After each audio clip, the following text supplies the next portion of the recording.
जैसे आपके पास तार्किक मन है, वैसे ही एक और मन है जो बिल्कुल अलग है। इससे आप टेलीपैथी और टेलीकाइनेसिस कर सकते हैं। ये दिव्य मनस है। उस स्थिति में इसे विकसित करना बहुत आसान है, पर इससे भारी परेशानी भी होती है।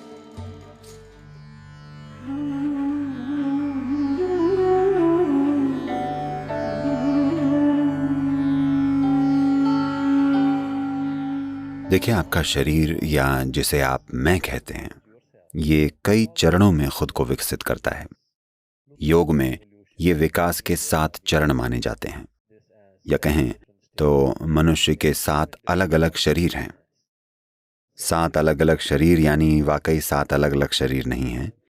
ये मनुष्य के विकास के 7 अलग अलग चरण हैं। पैदा होने के बाद 7 साल की उम्र तक सिर्फ भौतिक शरीर बढ़ता है। ये बाहरी शरीर या स्थूल शरीर है। 7 से 14 साल की उम्र तक व्यक्ति के भाव शरीर का यानी उसका भावनात्मक विकास होता है।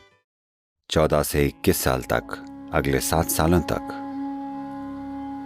मानसिक शरीर यानी व्यक्ति की बुद्धि विकसित होती है। जब बुद्धि विकसित होती है तब चीजें सीखने में रुचि आती है। पर आमतौर पर आज आधुनिक समाज शरीर की बस इन 3 अवस्थाओं, बाहरी, भावनात्मक और मानसिक शरीर तक ही सीमित है। हम उससे आगे विकास नहीं चाहते हैं। अगले 7 साल दिव्य मनस के लिए हैं। Divya Manas. As you have a logical mind, there is another mind, which is completely different. जैसे तार्किक मन होता है, वैसे एक और मन होता है जो बिल्कुल अलग है। योग में हम विकास के इस चौथे चरण से बचते हैं, क्योंकि इस विकास के बाद व्यक्ति चमत्कारी हो जाता है। उसके आसपास कई चमत्कार होने लगते हैं। यहाँ की चीज़ें वहाँ हो सकती हैं और वहाँ की यहाँ। कहीं और की बातें आप जान जाएंगे। ऐसी चीज़ें होंगी। योग में लोगों को दिव्य मनस तक पहुँचने नहीं दिया जाता है, क्योंकि ये है तो मन ही दिव्य है, यानी ये उस मन से कहीं बड़ा है जिसे हम जानते हैं। ये एक शानदार पैमाने का मन है। इस मन में प्रवेश करने के बाद आप काफ़ी कुछ जानते हैं। सब कुछ नहीं, पर दूसरे लोगों के मुकाबले आप चमत्कारी हो जाते हैं। ऐसा होने के बाद लोग आमतौर पर अगले स्तर तक विकास नहीं कर पाते।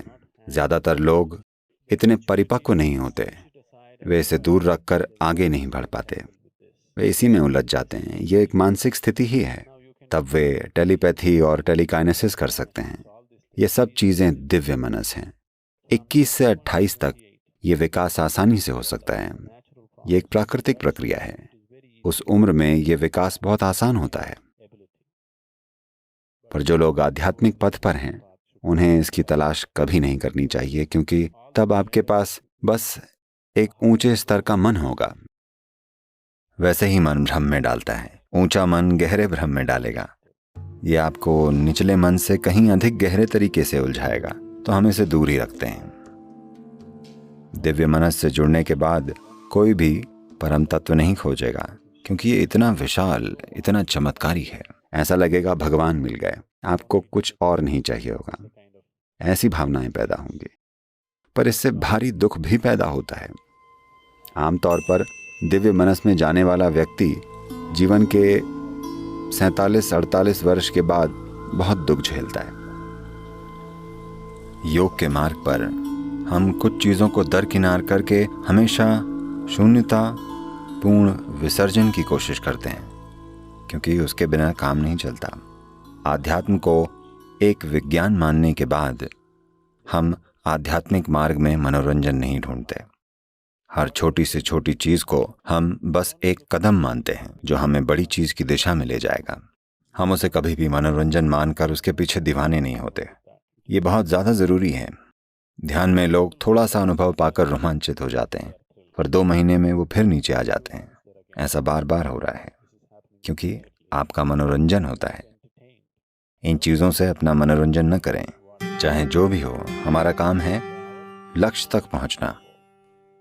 जब कोई व्यक्ति आध्यात्मिक मार्ग चुन लेता है, तो उसके बैठने, खड़े होने, खाने, बोलने, सोचने और जीने का तरीका सब कुछ आध्यात्मिक हो जाना चाहिए। हमें हमारे जीवन के हर पहलू को योग की प्रक्रिया और विकास की प्रक्रिया बनाना होगा।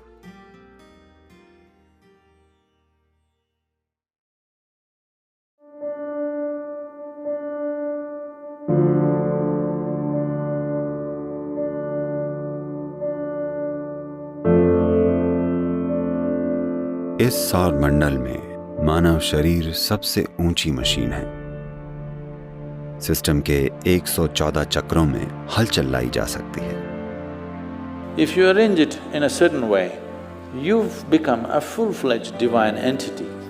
इसे एक विशेष तरीके से व्यवस्थित करके आप बिल्कुल दिव्य बन सकते हैं। हम लोगों को दिव्य मनस में नहीं जाने देते।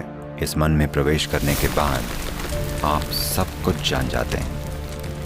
यह आपके जीवन की हर चीज से ज्यादा आकर्षक है। सभी 7 अलग अलग चक्र आपके पैरों में हैं। इसकी एक पूरी टेक्नोलॉजी है कि कैसे पैरों को पकड़ें। वर्षों साधना करके आपको जो नहीं मिल सकता वो एक पल में मिल सकता है। आपका नर्वस सिस्टम ये बता सकता है कि ये फूल कितना पुराना है। हर पल आप पूरी तरह उस आयाम के साथ हैं जो हर चीज का आधार है।